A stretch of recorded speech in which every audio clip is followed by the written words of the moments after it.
Hi everyone, welcome to Move, Crush, Count, a podcast produced by J&L Marketing. The title of today's interview is, and this is one that should excite everyone, Increasing Sales, Keys to Success.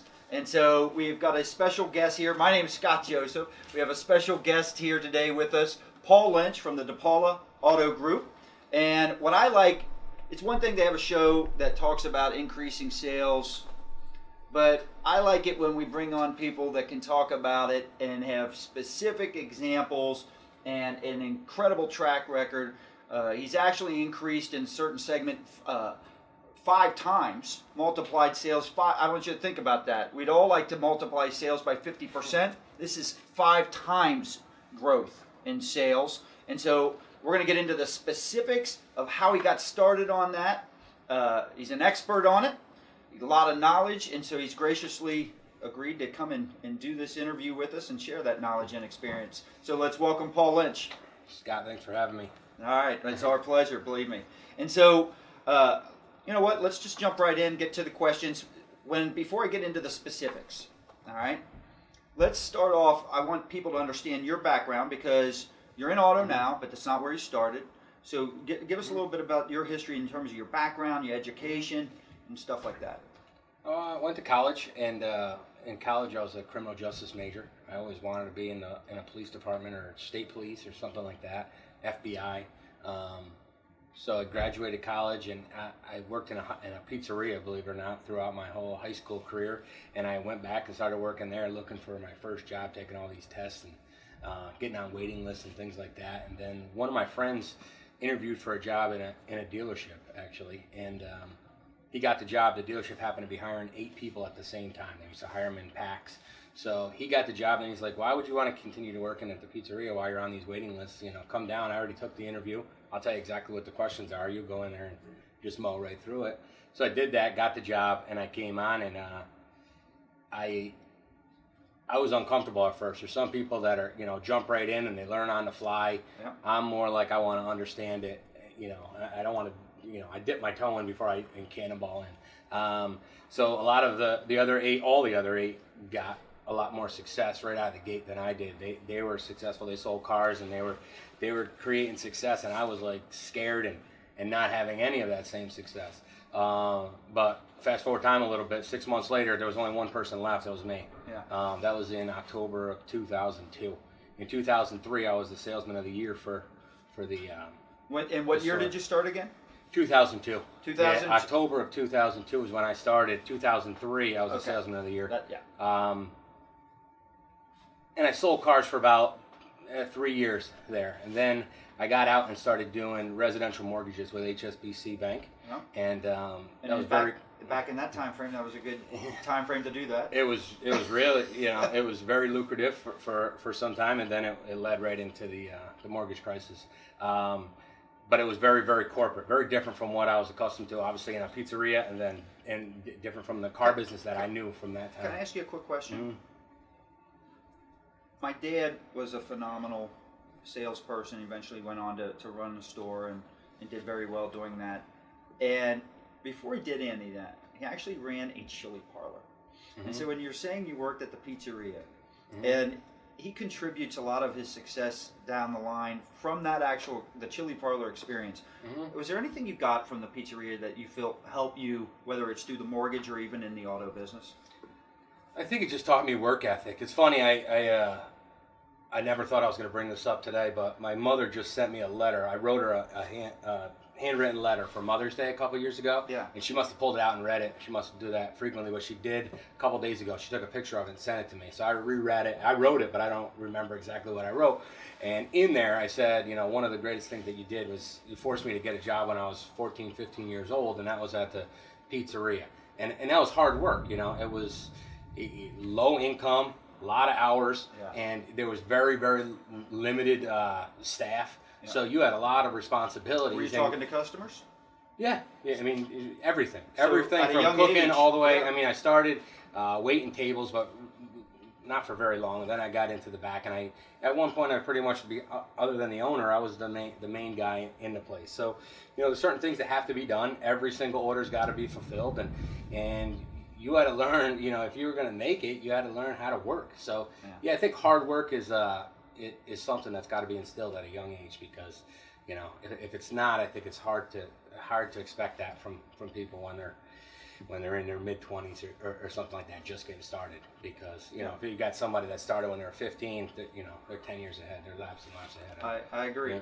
All right, so let's get back to, so you're in the mortgage business, then all of a sudden recession hit. So I was doing a lot of face-to-face residential mortgage sales. Always had very good success face-to-face with people, and you were in local branches, so you would have people in your local. I wasn't doing long distance away. They're all local people, so a lot of times you would help someone with a personal loan or a home equity loan, and then they would want to refinance. And you were doing multiple things for people. And as we got closer to into the mortgage crisis, you were helping people, and nothing changed on their end. Their FICO scores were still the same, their incomes were still the same, but then you could no longer help them. Right. And it's like you built relationships with these people. They trust you. They want to do things with you, and then you can't help them anymore. No financing. Yeah, and your income starts going down, and then I was like, I don't know how long this is sustainable for me. And I met my wife, and my wife her father's a dealer. Yeah. And when things started getting serious there, every single interaction with him, like if we went to dinner, it was like a full court press every time. Yeah. When are you coming? When are you going to come to the dealership? And my answer was always the same: as never. I didn't really want to work and play together. So, I was fighting that, but it was a full court press. Eventually, you fatigue and, turn the ball over. That's what happened. So, I came back into the car business in. Once you're in, it's hard to get out too, but it's awesome.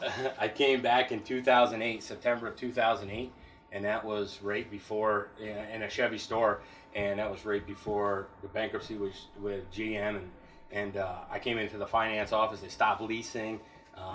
Banks were very, very tight. Sales dropped off the side of a cliff. I always felt like the biggest problem with the recession, it wasn't that there was a lack of buyers. It was just a lack of money, that you just couldn't get financed. Exactly. At that point. Yeah. For most same people. Type of thing. I think that there were people that wanted, but same thing as the mortgage. I mean, it's like having the same bad dream a second time. You couldn't get the money anymore. So I came in and I was in finance. We struggled in finance because I was the son-in-law. Yeah. I was the easiest guy to abuse, I guess. No disrespect to my late father-in-law, but he managed just old school tactics, and I was the easiest one because I was locked in. I wasn't going anywhere. You weren't going to hurt my feelings, or I was going to run away scared or quit, or I know your pain. I worked with my father, and my sales manager had to pull me aside when it was time to work my deals away from him. So I know exactly. Yeah. My son here behind the camera, Zach, he knows that pain all too well working with me. So. He was in a 20 group, and he's been in a 20 group since like 1980. Yeah. Probably one of the original founders of the 20 group. And at this point now, it's one of the most profitable Chevrolet 20 groups in the country. Yeah. But he had no problem, putting those 20 groups in front of me. And one of our biggest weaknesses was our finance numbers. And I just happened to be the newest guy on the block in finance. And why are my numbers on the bottom, on the bottom of the book or the right-hand side of the book, wherever you don't want to be. And I'm a no-nonsense kind of guy. I don't like excuses. I don't point fingers. I take the criticism and I'll take it right on the chin when it's because of me. And sometimes I tell the truth almost to a fault, get myself in trouble. But he was putting a lot of pressure on me about the finance numbers, and I said, the problem is not your finance managers. The problem is your entire sales department. And there's no process. There's no recruitment. There's no real recruitment practices. There's no sales process. There's no accountability. There's no leadership. There's no nothing, in my opinion. So his immediate response, I was just answering the question truthfully. And his immediate response was, well, if that's the way that you feel, then starting tomorrow, you're going to come out and fix everything. You're no longer a finance manager. And I was like, I said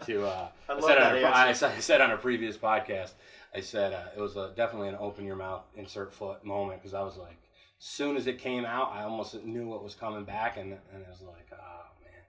And it was a monumental task. I was saying all those things, not saying, like, I'm the answer. It was more like, these are the problems. I'm just telling you what the problems are. And then I assumed a massive responsibility at that time that that I probably wasn't fully prepared for. You know James Banning? No. All right, so he worked with Oarsman. He's with Asbury and heads up all their used operations, so for the whole organization. And he did a very similar story. He had people complaining about, well, they don't do this, whether it was I can't remember if it was F&I or what he was talking about. He took the person out of their job and said, for 3 weeks, you're doing that job. All right, so not as a punishment as much, but you want that person to appreciate the challenges. That's one thing, right? You want them to appreciate the challenges, but sometimes, and what it sounds like, and I know the direction the story eventually came, you put something new in there with an outside perspective and things can improve. So let you, so you get moved now into fixing a sales department, which I had no prior experience, no expertise, no nothing. I had no one to train me. So you have no, good. That was one of my questions. You've never had any formal training up to that point. Sales process and all that type of stuff. Up to that point, I mean, I had formal training in the sense of sales training when it came to mortgages, and that's kind of like where my initial philosophy came from. It wasn't like I was completely blind, because I knew from another industry that there needed to be structure, there needed to be training, there needed to be a recruitment process. I remember how hard it was to get the job that I had at HSBC. I remember how when I was trained, the training process was a lot longer than I thought it needed to be. I thought I was better than the people that were training me, and I still couldn't do the job. I was like, I could do it better than them, and they won't even let me go yet. It's like, they had a pit bull on a choke collar, like holding me back, let me go, and the success came. And I saw nothing at the dealership. And then I was thinking about, like, when I got hired in the other place, I think they trained us for like a week. And then everyone out on the floor, like I said, and some guys were having some success. They didn't know what they were doing. They were just willing to go out and talk to people, and good things happened. I started thinking, I've got to start to kind of mimic. Obviously, it's not going to be as corporate as a worldwide bank, but we've got to the first thing I wanted to do was start with the recruitment process. I started thinking about it, like, at that time I had no kids, but I still had the same mentality. Like today, I was talking about it today, I don't let anybody into my house.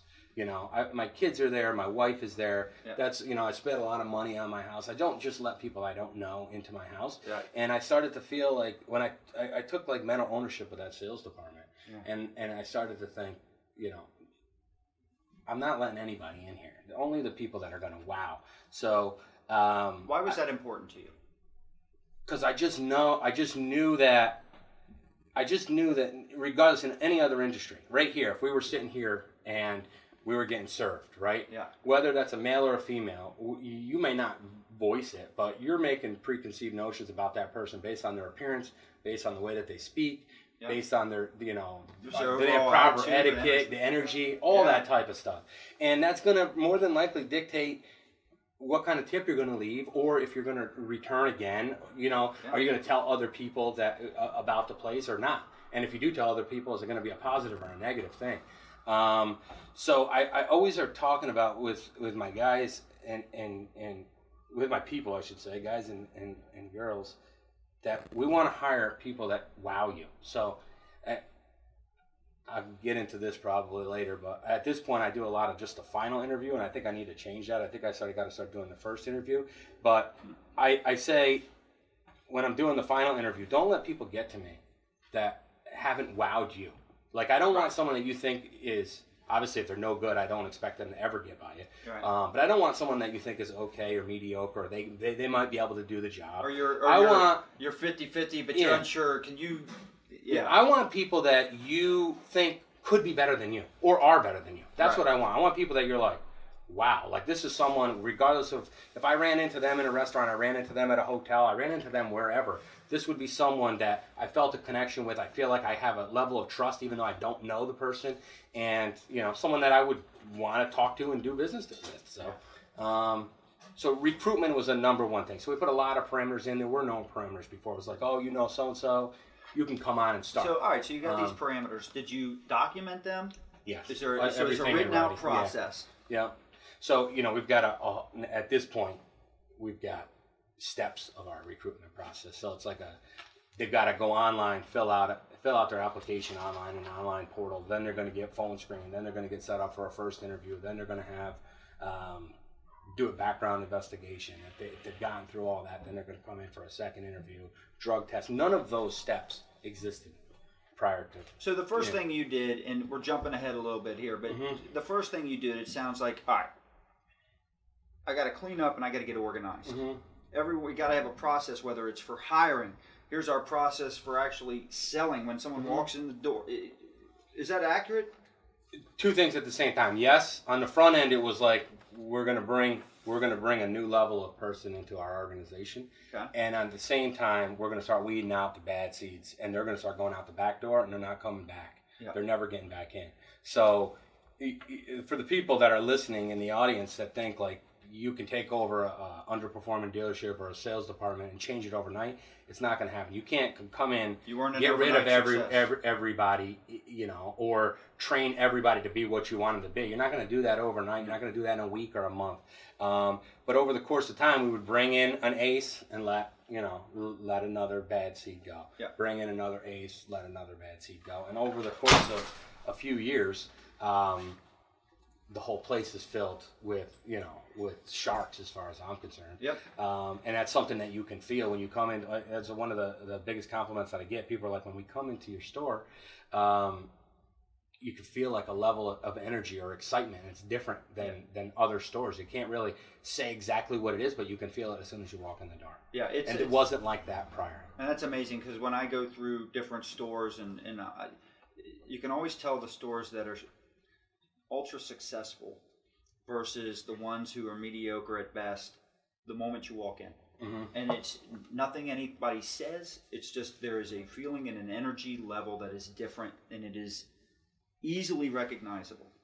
So I agree with that. I think when an expectation is set and you've got all the people that understand what that expectation is and hold people accountable, to each other accountable, and things like that, it's just, I don't know, you can feel it in the air, it radiates. So you're saying when you first arrived, that energy or that type of atmosphere was not there? Was not there. All right, and so the biggest contributor, you're saying, was getting more organized, but more importantly, making sure you had all the right people on the I think I think that when you boil everything down, there's three maybe four real key things in starting developing a real strong team, and I think that's your people. In a dealership, I think it's your people, it's your advertising, and your inventory. Inventory has got to be one of the most powerful things I say. Even if you don't have the talent, you can have success despite yourself, because you're as good as your inventory. And then the next big thing is culture. You can have all of those things, but you've got to. People ask me, what do you think one of your best assets or best strengths is? And I think it's getting that top tier talent, but it's not just getting it. It's getting them to work together and like gel and unify and all start to walk or march or row in the same direction. That's not an easy thing to do, because you get a lot of people with type A personalities or egos or they're all top producers. When you get a bunch of people like that all in the same environment, yes, is that what you want? Yes, but to keep that and keep the synergy, it's not an easy thing to do, and you got to keep coming up with ways to motivate and push that bar higher. One thing that I talk about all the time is when we hire someone, and this was the case even when we didn't have the caliber of employee that we have now. I think most people, they come on board, they feel a little awkward for any job. Come on board, you're not familiar with the environment, you don't know the people that you work with. Takes a couple weeks more than likely to get accustomed to your surroundings and feel somewhat comfortable. It's not easy being the new kid in school. Eventually they catch up to the crowd, and then I think that's where most people start to let off the accelerator. They get up to the crowd and then they want to stay there. And I talk about it right in the first interview, because I say certain things in the first interview because I make sure I say them, because I know I'm going to come back to it at some point. I know I'm going to have a conversation. I'm going to say, remember when you sat with me in the interview? And one of them is, I want you to be a rabbit, and I don't necessarily want you to be a bunny rabbit. I want you to run out past the pack. I want, you're going to feel uncomfortable for a little while, then you're going to catch up to the pack. What I'm looking for you to do is pass the pack, because when you do that, you've set the new high watermark. And when we keep doing that, it just keeps getting, it elevates the whole team. The expectation just keeps getting higher and higher. So back to what I said, when you get all these high producing people in the same environment, and they understand the expectation, and the expectation just keeps going up and up. Yeah. There's magic in there. Yeah. So I think this is good, and I want to stay in this early. What did you do early on, right now? So what roadblocks did you face early, and then what did you do to overcome them? I'll rewind and then I'll hit that. When I took over the sales department and I started to do these, the recruitment type of things, I started to work deals a little bit differently and hold people accountable and things like that. But then Tony DePaula, our dealer, invested in me and sent me to NAD Dealer Academy. And when he was sending me, I was like, I had success. I always had success. Had success selling cars, had success in mortgages. Then when I came here, our numbers weren't great in finance, but then I came out and my gross numbers were great. I thought I was like a hot shot, almost like invincible. And, I was in my own mind, I was a living legend. He said, well, I'm sending you to Dealer Academy, and you're a baby in this automotive game. And I didn't say anything, but I took it as an insult. I was like, what the hell? I'm a baby. I'm the best thing that you've ever had. You know what I'm saying? But it couldn't have been more right. Now, in retrospect, when I look back, whatever it is now, 9, 10, 11 years ago, light bulbs went on when I was there that, there were rooms in my brain that were there that I didn't even know existed, and light bulbs started going off, and things behind just making deals and being a motivator and creating a team, but building a strategy, holding people accountable, looking at numbers a certain way, and pay plans, all these type of different things that there's so many different facets to this. So when I went to Dealer Academy, it just pushed me to a whole nother level. The best way that I can say talk about that is once I did that, I took the whole sales department to a completely new place. Yeah. Ask me that question again. Yeah. So certainly there's big obstacles. Mm-hmm. That's not, hey, I want to go from here to here, and it's all. There's not a business leader out there listening, mm-hmm. right, that doesn't say, yeah, right. That's a lot easier said than done. So you did it though. So what mm-hmm. were the obstacles that you? The biggest obstacles. Yeah. The biggest obstacles when I came back from Dealer Academy. Now, again, this store opened in 1980. Even at that time, we were one of the biggest stores in the market and probably one of the top 100 stores in the country. Mm-hmm. So we're doing a lot of things right. And I'm sitting here saying I thought that the sales department was terrible. So that's. In my opinion, based not on the car business, but based on what I saw in another industry, there was so much room for improvement. Right. The biggest obstacles I had is there was people there that had been doing the same thing for however long it was, 10 years, 20 years, 30 years. And to change the ways and the mindsets was like an insurmountable task. That's right. I was just listening to another interview, and the topic was like, you swim with the current, don't swim against it. Yeah. Well, I was swimming against it, and I knew that I was going in the right direction. And that's a hard thing to do. Everyone was saying everything that I was saying was wrong. Yeah. And more than likely, if I wasn't tied in because I was the dealer's daughter's husband, I'm sure that they would have found a way to get rid of me because I was rocking the boat like it's never been rocked before. I think that I would say that that's the hardest thing. If you're a leader out there, you're a general salesman or general manager, you've got to have the autonomy. You've got to have the power to make the decisions that need to be made, and no one can be untouchable. That's like right. You have to have that. If you don't have it, can you make a difference? Can you make an impact? Yes, you definitely can, but you can't make the full potential of the impact that you can truly make unless you can make all the decisions. We did a recent interview with the athletic director, Vince Tyra from University of Louisville, mm-hmm. and one of the steps to building a winning culture, that was actually step number 3 for him, was you've got to have fearless decision-making power. Mm-hmm. So and I asked him why, and it goes right to what you're saying. So one of the biggest things, and when I went to Dealer Academy, just for people that don't know exactly what that is, or if you haven't been there yourself, you share finaeans with. They've asked me to teach it, but I've never been there. There you go.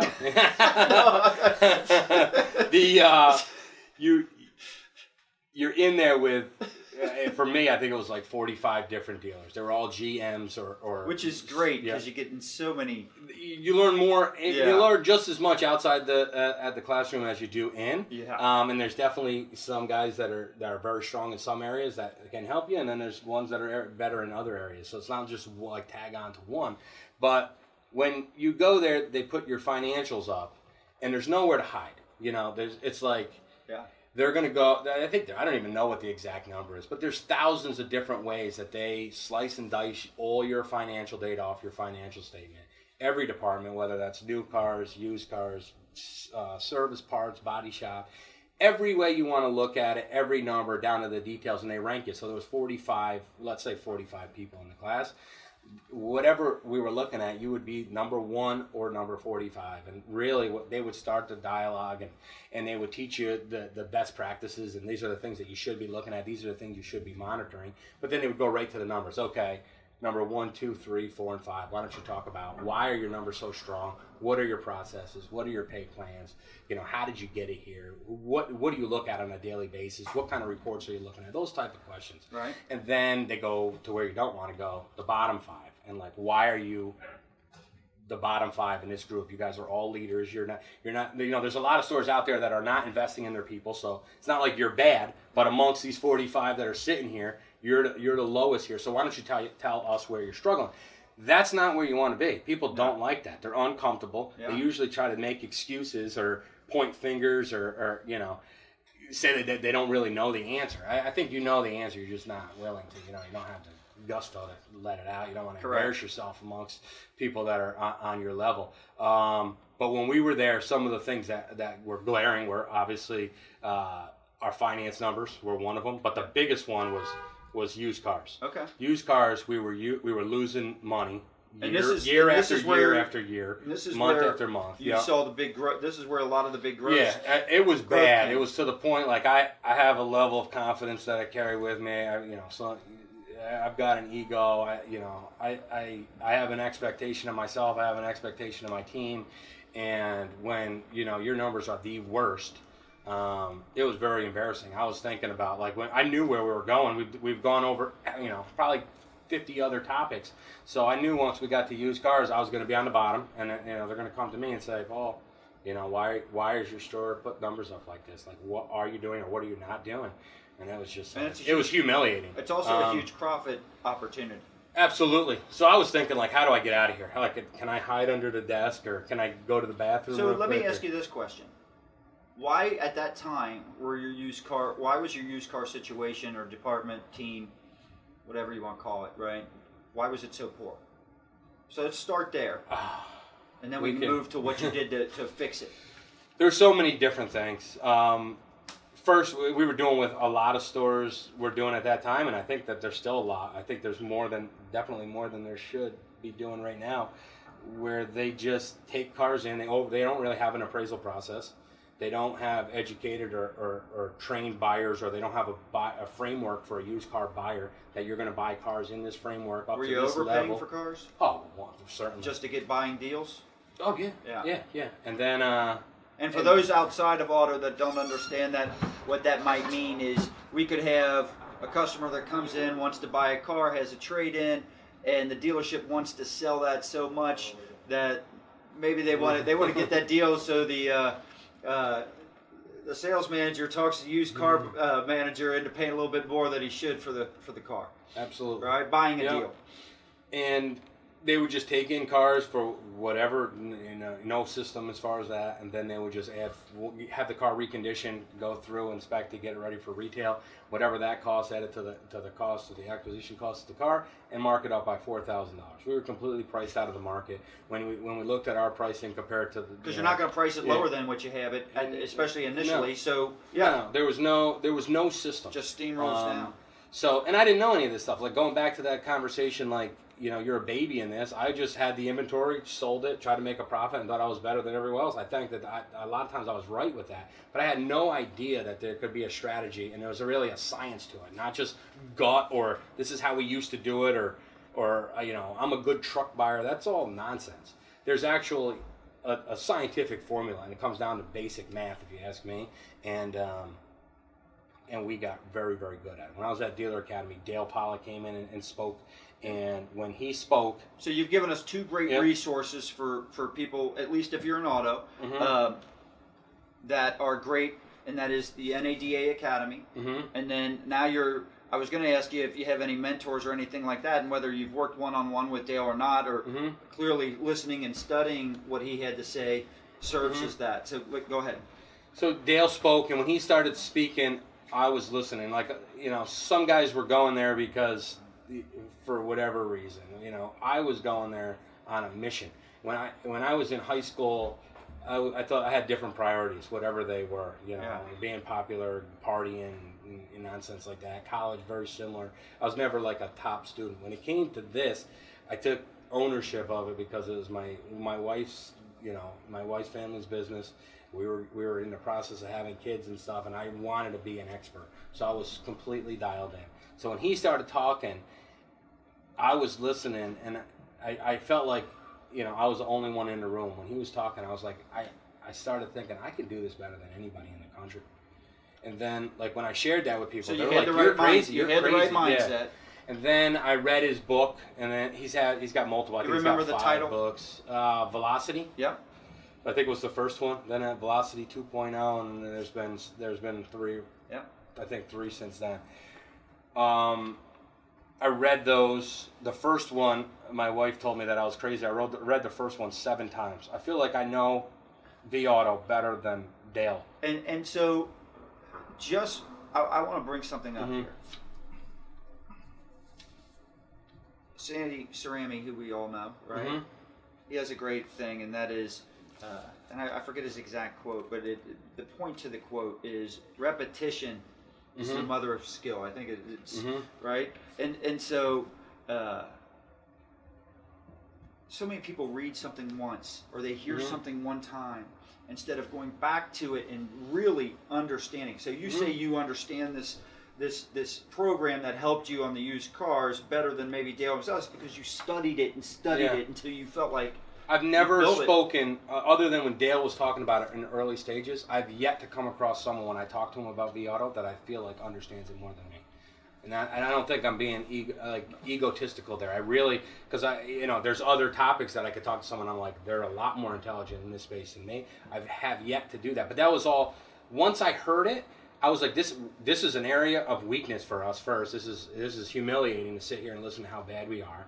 Yeah. This makes perfect sense to me, and I think that I can do this better than everybody else. And now it was almost like challenge myself. Like, now I got to do it. So I had to, the discipline was self-discipline. I'm going to learn this. So anything I could do to absorb that knowledge. So I read that book. I remember being on an airplane, and I finished the last page, and then I flipped the book over and started again. My wife was sitting next to me. She's like, "What are you doing?" I said, "I'm reading it again." And then she caught me another time when my first son was born. He was laying on our bed. She was off doing something, and I'm reading him the book out loud. I was reading that. Who knows? That might have been the 4th or 5th time that I was reading it. Yeah. So we started putting a lot of those principles in place, and magic started to happen. And I want to go. So if you're in auto, you're giving us great tools. You're talking first about V-Auto. You're talking about NADA Academy. You're talking about the books that Dale has written, right? But even if you're outside of auto, you're going to have tools that should be able to help your business set you on the right path. And also resources like books, webinars, events that you can learn from. But the key is to do what I think you did, and that is don't read it once, attend one thing, and think, oh, now I know what I'm doing. Because it never works that way. I had no, other than normal family time, I would say. There was no other recreational things. I devoted myself to becoming an expert in my craft, and it doesn't matter what industry you're in, that the resources are out there. You can find them, whether it's on the internet or people that are in the industry that are doing things at another level than you are. If you don't think that you should be talking to them, I don't know. I don't understand that. Well, what I also love is, from a profit standpoint, used cars obviously is a good place to increase, right? And so do you feel like and I don't care what your answer is, I mean, did you feel like you lucked into it that, wow, we were poor in used cars and that's what I chose, or did you choose used cars because you saw it as an opportunity? Doesn't matter either way, but... I saw it as the biggest opportunity. I saw it as a weakness, and I think, there's so many responsibilities. I think you've got to be prioritizing what are the things that need to be done and what's going to bring back the most return. So first you got to be able to identify the problems, and then which ones make the most sense. You only got so much time of you available. So rank those in order and then knock them down, knock the biggest ones down, and you're going to see massive gains. And with those gains comes confidence, comes buy-in from other people. All these people that are talking about that were swimming against me. Once you take one of those top priorities and like light bulbs go off, we were selling 50 used cars for years, and then overnight, pretty much in the first month out of the gate, we're doing 100. You know, people are like, right, okay, so this guy might not be crazy. You know, month 30 days it takes you to double sales in Ohio. But not the type of production that you want.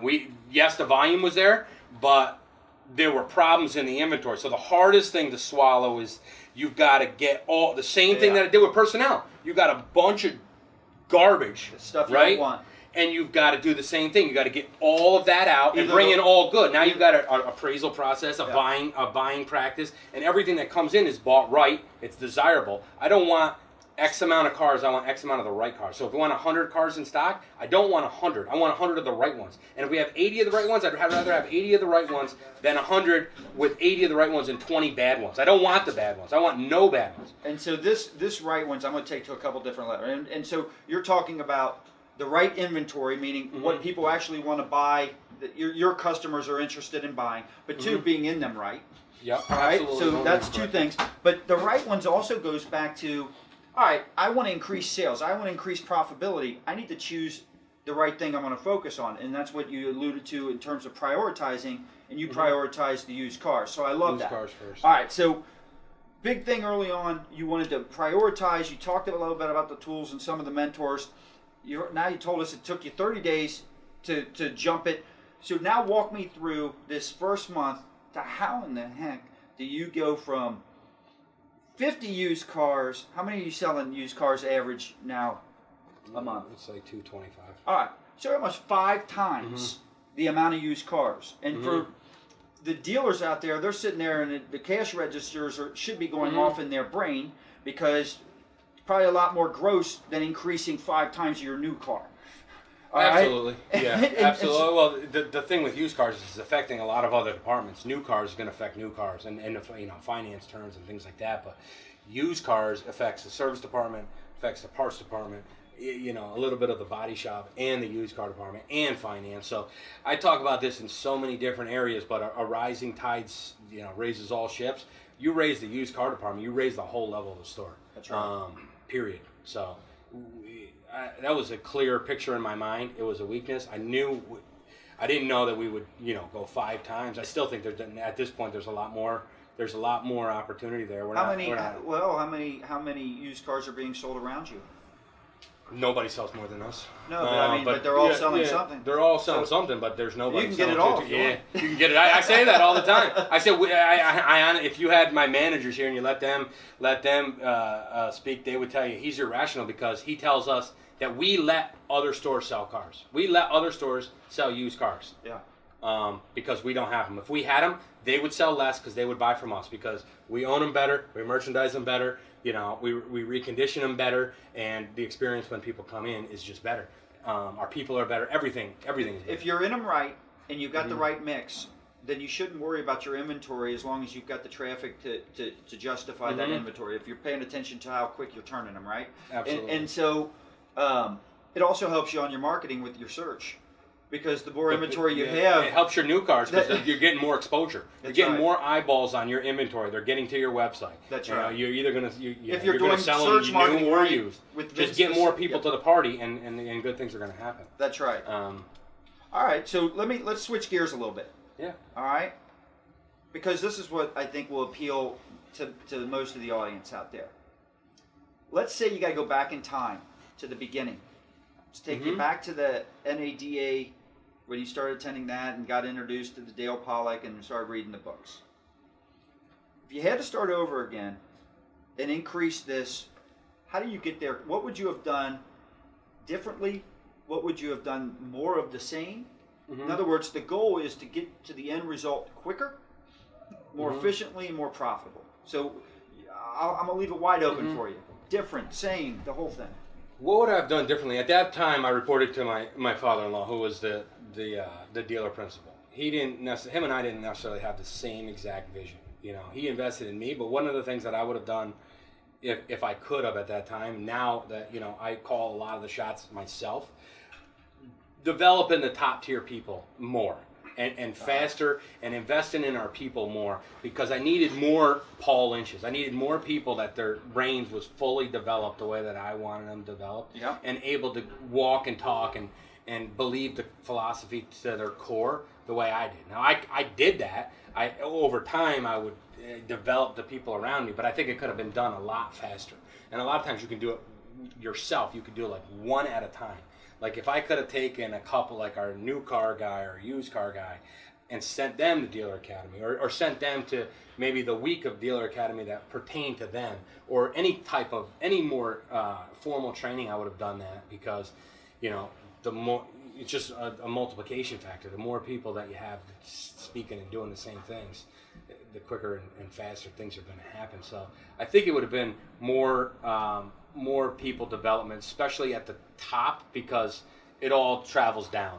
You know, you don't, in my opinion, you don't want to start training at the bottom up. You want to start training from the top down, because you don't want your low people to be better than your managers. Otherwise, you're going to have to replace all of them. And at the point we are now, you know, there's a progression. And I think that's another thing that I would talk about is, I think it took me a little while to understand that the new population that we recruit from wants a career path. I agree. So they don't just want to be hired and have a job. They want to know, okay, this is my job. What's my job description? And what do I have to do in this job? What do I have to do? What type of numbers or production standards or quotas do I have to hit? And how long do I have to do that to be able to get to the next level? And how much is that going to pay me? And things like that. Those things are important, because then it's giving them something to strive for, rather than just go out there and do the best that you can. They, you know, set an expectation, and then I think that they're more likely to achieve it. When I first started selling cars, I will never forget my first day. I showed up, and I started halfway through the day, I believe. It was an unusual first day. I moved up from Louisville to Cincinnati, and literally, they said, you're going to be working out of this desk. I said, so what do I do? And they said, just wait on a customer. Yeah. I was like, I didn't know where. I waited on a customer. They wanted to see a car. I took them to the car. I had to come in. Where do I get the keys? I didn't know anything. Yeah.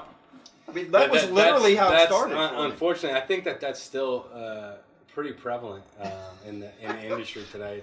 It's unfortunate. That's one of another thing that I talk about in my initial interview is, like, the American public just got this negative stigma attached to the auto industry, like a stereotype that we're less superior industry, or uneducated, or underhanded, or whatever it is. And we talk about all the time. We want to first, like, eradicate that nonsense. But you know what? Even if you've got a good reputation, and it goes back to what you've tried to do to counter this or improve it, and that is bring the right people on board, right? People that wow you. And even if you're in an industry that, for the most part, let's just say, has a great reputation, right?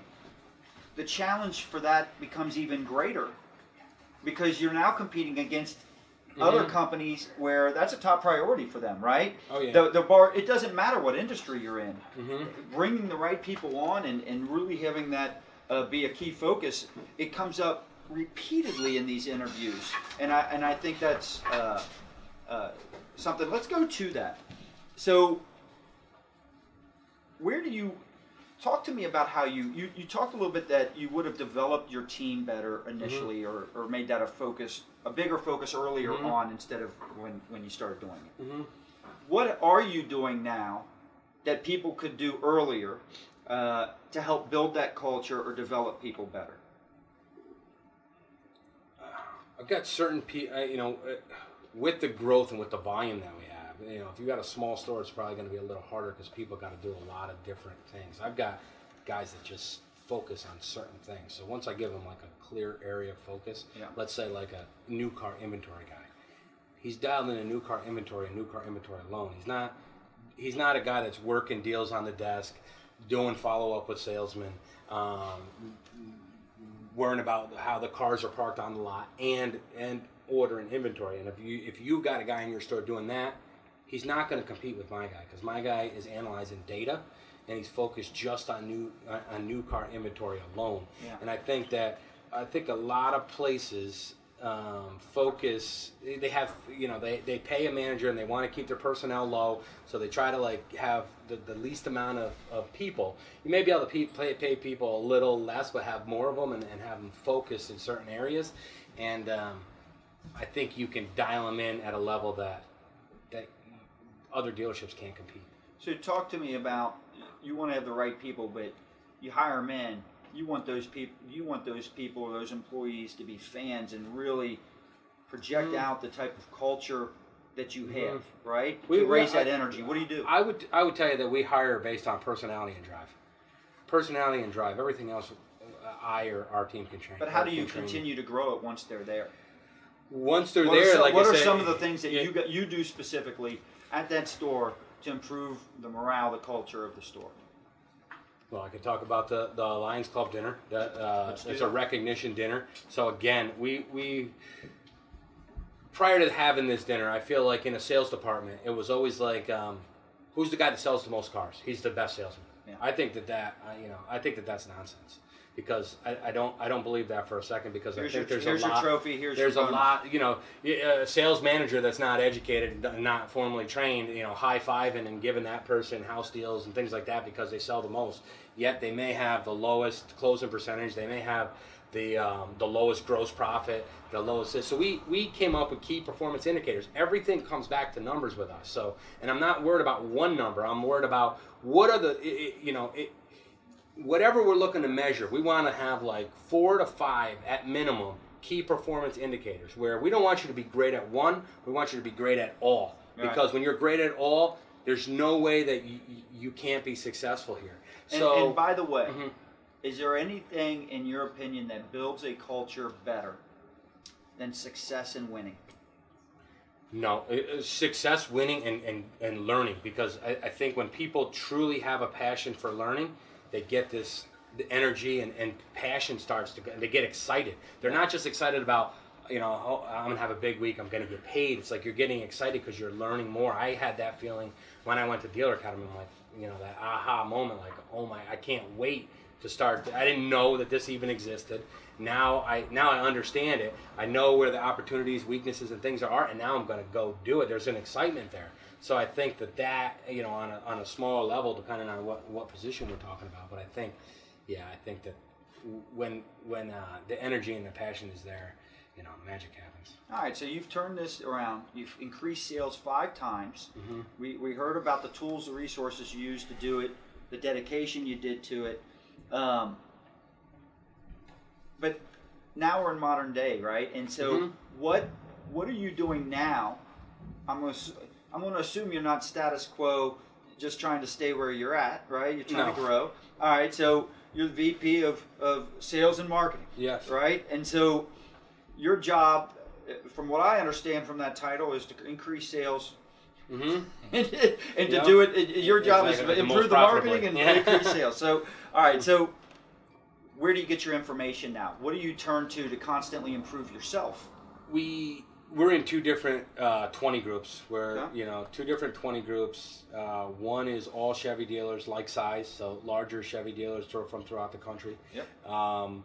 So we've got some real pioneers in that group, real guys that are on the cutting edge.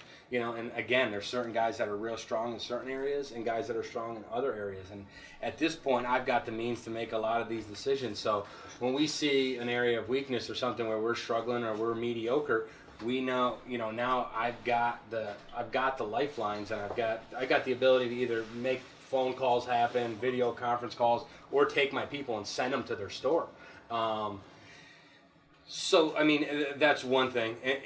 I just think that knowing your store, you're not going to have once you've taken a operation over and you've made the huge gains, you're not going to get a lot more of those massive gains anymore. They're going to be more incremental. So you've got, again, it's just on a smaller scale. You're going to see, you're going to see that there's still opportunities. You're never going to be great at everything, and there's always room for improvement. So you just got to be, even if they're smaller than they used to be, you've got to be able to find those weaknesses or pain spots, find out who's doing it better, and then, you know, I like to say all the time, I want to steal from the rich. Like if I was a criminal, I don't want to go to Section 8 housing and go to rob somebody. I want to go into the gated community.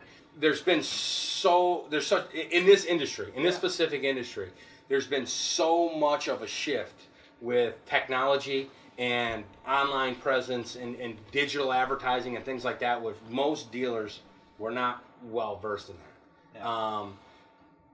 And I still think that a lot of them aren't, but every day another one is coming to life. So not only do you have to have a full fundamental understanding of that and be on the cutting edge, but just when you think you're doing it well, another one of your competitors in your market is starting to be better. So the industry has gotten, I'll say this, tell me if you agree. We've went from 25,000, I think 30 years ago there might have been 30,000 dealerships. We're down to about 17. Mm-hmm. All right. 10,000 maybe make the decisions because most of them own multiple stores, and some stores are extremely small. That, mm-hmm. But I would say it's more competitive today than when we had a lot more stores, because the business in the industry has gotten a lot smarter. We're mm-hmm. better marketers. Yeah. Where we are better operators. The consumers have gotten a lot smarter. Because just look at what you've done, right? Mm-hmm. You've taken, because what you described early on, and still in a lot of stores to this day, that's the way it is. Mm-hmm. There's an old school mentality of like, just, you know, come in, go out, wait on the customer, and all. But you've brought in all this. There are professionals that have come into this industry mm-hmm. and have transformed it.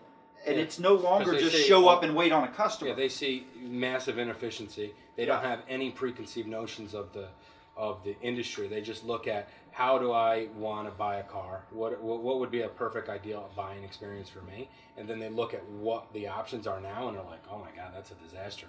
Then they come in and with a version of what they think the new way should be, and they're having massive success. And then you hear the dealer body say, like, you know, that's a bunch of nonsense and stuff. But you've had the opportunity to do all these things for X amount of years. You just don't want to embrace them like they don't exist. Yeah.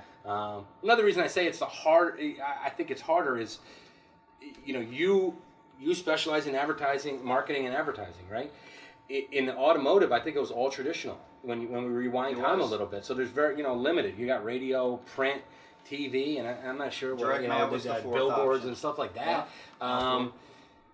Now there's so many different, next best thing or digital providers, and the guys that are looking for true attribution and return on investment, you could get lost. Your time, like myself, I could, if I wasn't good at time management, you could just get absorbed in advertising, and that could be your whole day, every single day. You could get lost in the data. You've got to be able to know what is important.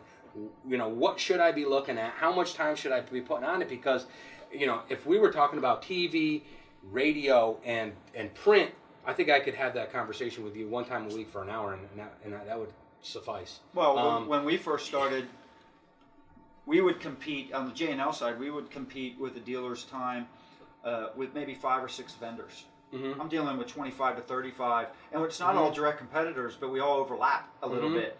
So you've got as a GM or a dealer, you're sitting there, or even a fixed ops director, if they're making those decisions, you're sitting there thinking, I like this idea, but if I do that, then it's going to slightly impact what I'm doing here, here, here, and here.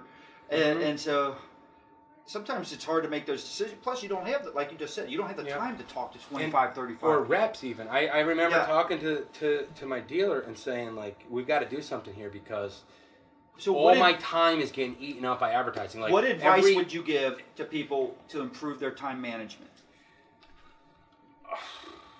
How are you doing it? I finally, after 11 years, I got an executive assistant. I probably needed one 7 years ago. Well, there's going to be a lot of people right now who are saying, I'm not adding payroll. Yeah, exactly. So tell me what you would do before that. What I would do before that is I would just block. I would learn how to block my time off and stick to a straight schedule. And for a long time, and this is a tough thing to say because I like to be in the trenches. I like to have my finger on the pulse of everything. I've told my people since I first got there, like, it's always an open door. You can come in, talk to me whether it's about work or not. Now I've kind of like, I still have that somewhat, but sometimes I've got to turn them away, and I direct them to another level of management that's below me. Yeah. Like, if it comes to me, it's got to be something that's elevated, that they actually need to talk to me. But I've got certain blocks of time. Like, this block of time, I'm going to be focused on inventory. This block of time, I'm going to be focused on advertising, personnel. Everything is structured. I was fly by the seat of my pants, missing meetings, be late to this. Had so much going on and no organization at all. Now it's very structured. And I think I think time management is a big thing in a dealership. There's fires all over the place, and I think that the person that's orchestrating the whole thing has to be very, very dialed in and has to have a plan, has to execute that plan. You can't be worrying about all this sideshow nonsense. You've got to be on top of it. And I think that's another reason that we dominate our market, because I think the other stores, guys are trying to do everything, and they cannot do it efficiently. So you've had the big jump in sales 5 times, right? Mm-hmm. But that's not your only. It's not your only accomplishment at this store. No. All right, so I want you to be able to say, because I don't want to. You've won a huge Chevrolet Dealer of the Year. We're 10 times consecutively. So, Dealer of the Year. Yeah. That's given to how many dealers? 50 nationwide. All right, so I think there might be somewhere around 3,800 or something GM dealers nationwide. So it is You're like the top significant 2% of dealers. Yeah. It's based on things like your customer satisfaction, overall sales volume, customer retention, loyalty, parts loyalty, things like that. You got to be excellent. Again, like I said, how long have you been in this position? I've been in this position since 2010. We've won it since 2010. 2010 to 2019. And I wanted to bring that up. Mm-hmm. Because when you start bringing on the right people, when you start introducing the right process, when you start winning, right? Mm-hmm. I think Todd Blue, in a recent interview, he said it right. People want to buy from winners. Yeah, I just said. I think at our last Dealer of the Year, they always pass the mic around to the top executives in our company and say a few words, and I said, winning is a habit. At this point, this is like an expectation. Like I said, when we said it for a new employee, this is an expectation for our organization. It's a way of doing business at this point. It's not like we've won an award. This is just what we do. You know what? You brought this up earlier and we got sidetracked and we never finished it. You brought up the Lions Club. Yeah. I want you to go into a little detail on that, because this show is about stealing ideas. Yep. Everyone should steal this one. All right. This is a good one. Awesome. And I want to go into some detail on that. We developed a recognition dinner, and it was all based on key performance indicators for sales reps. Initially, it was just for sales reps. So you talked about that type of stuff, but we never got into what the actual reward was. So. Yeah, it's probably me taking us off in the Neverland. But for salespeople, it was sales volume, gross profit, products per deal, products in the finance office per deal, your CSI, and look to book. Look to book is the number of trades that you looked at for the month compared to how many we actually acquired. So we have different numbers that we consider to be excellent. The way that I came up with those is, before we had the Lions Club, I went back 12 months and I took the top 3 performers in each of those key performance indicators and took the average of the top 3 in each of those, and that was the framework for the excellence. So that you hit it. If you hit 4 out of 5 of those in a month, then you earn your ticket to the Lions Club, and we go to the nicest restaurants. So people are coming in and out of the Lions Club every month. Yeah, I mean, there's some guys that are pretty always consistent, and then there's new. The best is when there's new people, but we take them to the nicest places. And when I first started it, I was thinking, like, when I think back to like when I was a salesperson, I remember that a couple times we put up record months, and they took us. That's something I still remember. So I was like, I think that there could be something here, but I wanted to bring. I got to a point in my career where. It sounds stupid, but I make decent money. So, it's not just to me about money anymore. And I know I came from nothing, so I know what it felt like when I first made 6 figures, and then, when it just kept going. And, my confidence built, everything built. The way that I carry myself, people's opinions of me and things like that. And those are all positive things that made me feel better. So I want other people to experience that, and I know that if I could do it, they can do it. Yeah. So I started thinking like, all right, I'm going to put this together, and then I'm going to start bringing them to the nicest places, like in a 30-mile radius of our place, maybe places that they have never been before, you know, and treat them like royalty. So when we go, you know, we drink Cristal, we drink Dom Perignon. I go over all the numbers. Everyone gets their, you know, I go around the table and talk about every single number. So, you know, there's 5 key performance indicators, Scott. These were Scott's numbers this month. Boom, boom, boom, boom, boom. Then I go into something personal that I say about them, or it was something that maybe they said in an interview or a conversation that them and I had. Go around is very, and it's kind of like taking on a life of its own. Then almost everyone there speaks, and they love it. It's like, I can't put it into words how much they like it. It's like, it's a buzz of the showroom. Guys, the night of it, the guys that are not going are pissed that they're not going. Yeah. And the guys that are going are all pumped up. They're usually dressed nicer than they normally dress. And then afterwards, you know, a lot of the topics, it's normal. It's not like I'm not at the top of the mountain there. I'm just right with them. Like, we're sitting right here. They feel, like they're on the same level with me. Yeah. I don't talk, talking like it's they're a friend of mine. Well, it builds camaraderie and a real team, and they feel like they're part of something bigger than just themselves. Absolutely. Every time we leave there, as I'm driving home, my phone's just going off. Different, either managers or sales reps that were there, just saying how great it was. You know, this was the best one. Yeah, there's not a business leader out there that wouldn't love for that to happen. Yeah, it's like it's nonstop. And I remember when I first started, the first like 2 or 3 times. The first time I expected like there to be like a buzz, but it's like it doesn't stop. It's almost like keeps getting better. I remember telling my wife after like the 3rd one, I was like, I never knew that going out to dinner with me was going to be this cool. Like, it's like, why didn't you tell me all these years? I know, you're one lucky lady, right? Yeah. Honestly, it's good for me too, because it kind of brings me down to their level, and I can understand a little bit more what's going on there, and I feel good when they're all pumped up. I get just as much of a high off it as they do. So, all right. So you've had the big stuff. Where's the biggest challenges right now? Not necessarily. You can take it specific to what you do, but just overall, where do you see the biggest challenges in today's marketplace to increase sales? I think in the automotive space, it's going to be online digital retailing, and I think that most dealers are resisting it. And the ones that are truly pioneers and progressive are already on it, or doing everything that they can to do that at a higher level than they currently are, and start to think about things from the customer's perspective more than they think about them from their own. I think one of the things where dealerships or dealers have failed is they just continue to want to do what they do and think like, we want customers to adapt to our system. And the exact opposite has to happen. We have to adapt to the way that they want to buy cars, not the way that we want them to buy cars. And I think the quicker that's a universal mindset, then there's going to be there'll be a better, smoother, and more efficient process from the customer's perspective. The other thing is margin compression. The more the internet at this point has really made it. There's a lot of industries listening that very, very difficult to think that you're going to leave massive margin and actually get results.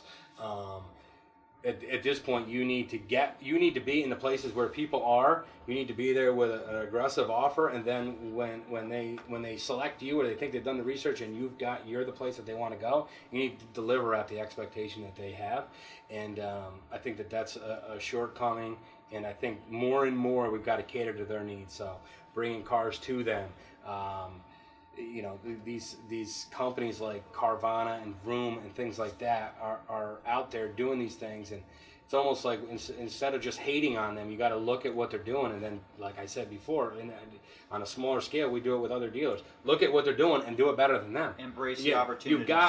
We have positives over them. You know, we have service departments, we have factory trained technicians. Right. We can certify our cars. There are definite positives, but what are the negatives of doing business with us, and why are people even giving them the opportunity? Take those things and then lay them over there to starve. I think that the quicker that the dealer body embraces that, the better. Yeah. What I think we had a prior interview. What are the things that you keep hearing? Oh, I wish they just did this. Mm-hmm. And do that. Yeah, exactly. Yeah, exactly. Yep. So, all right. So you're great, obviously, and I really hope the business leaders will sit there and think, all right, you know, first thing that you did, I want to recap some stuff. You recognized where you needed help and where you were weak, mm-hmm. right? You identified and you had more than one, but you chose, there was a big priority in one because that was your biggest opportunity. And also not just increasing sales, but increasing profit. So it's one thing, mm-hmm. none of us want to increase sales and end up with the same amount of money. So, mm-hmm. and it just takes a lot more time and effort to do that, right? So you focused on an area and prioritized on an area that not only where you could increase sales, but dramatically increase your profit. Then you did what it took to really understand it at a deep level, much more so than the normal person. Mm-hmm. And you kept the repetition of that. Made it happen. Simultaneously, you're working, you're improving your team. Clearly, you're great at motivating your team. So mm-hmm. my question is this. You're in a room full of business leaders right now. Mm-hmm. Your job is to motivate them to be able to take it to another level. What's your advice? How do you do it? I think you're going to now be Sandy Cerami. Yeah. All right? That's a tall task. That's a tall task. What would I do? I would say that first you gotta think bigger. Whatever you think is good, you set the goal further than that. Don't base it on like what our best performance was before or something like that. And I said in a prior podcast, I think in a prior podcast where I was sitting with you, I was talking about like your circle. And when I say a circle, I could be talking on a personal level. So, you know, your personal friends and colleagues that your 5 people that you're the closest with. Yeah. But on a business sense, compare yourself to like 5 dealers or 5, you know, whatever your industry is that are like you. Once you've outgrown them and you've absorbed everything that you can from them, and you think that once you're no longer one of those 5, but you're the alpha of those 5, then surround yourself with 5 more that were stronger than the last pack. Yeah. And then the same thing, take everything from them. And then just keep, you know, you've got to, as the leader, you've got to have a desire that's like, I'm in a relentless pursuit of perfection that you're never going to get to. It never stops. So, and if it does stop, your organizational growth is going to stop with it. That's where it ends. That's so, right. Like if you're an absentee dealer, unless you have a guy that has that in him, your store's capped right where whatever the last expectation you had when you stopped being present every day and holding people accountable. So I think that the ones that are truly great are ones that have gone off like a bottle rocket and just don't stop. I sat down with a guy that wanted to get into auto. This is a guy that had a lot of money, wanted to start buying dealerships. Mm-hmm. So he wanted to have lunch with me at Starbucks and asked me advice. And he goes, what's the most important thing if I have an opportunity to get a store? He goes, what advice would you give me? And I said, now first off, I had no idea that he would be as involved as he became, but he was passionate about this stuff. It's actually a podcast that we did recently. But my number one advice, and it goes to what you just said, because with the consolidation in the industry, there are a lot of absentee owners, somewhat. They can't be in every store. Mm-hmm. Roger Penske cannot be in all these stores at one time. Yeah. I said the number one thing you got to have is you've got to have a great general manager. Mm-hmm. You have a 0% chance of being successful, and you will lose a lot of money if you don't have a great general manager. Yeah, I wouldn't be patient with stuff like that. No. There's a level of expectation, and I don't think you don't have to rule with an iron fist. I mean, you have to be able to communicate. I think communication from the top down, like as the leader, you have to be a great communicator, and you have to communicate what the expectation is, and people got to understand not only is that the expectation, but if you don't fulfill the expectation, this is not going to be a long-term thing for you. And that's just got to be constantly addressed. Being patient about that and thinking it's going to change is suicide. Yeah. All right. I want to thank Paul Lynch for an outstanding interview, man. Thank you. Thank you. All right. I appreciate it. Yeah, and thank you to the MCC Nation out there for tuning in. We'll see you on the next episode.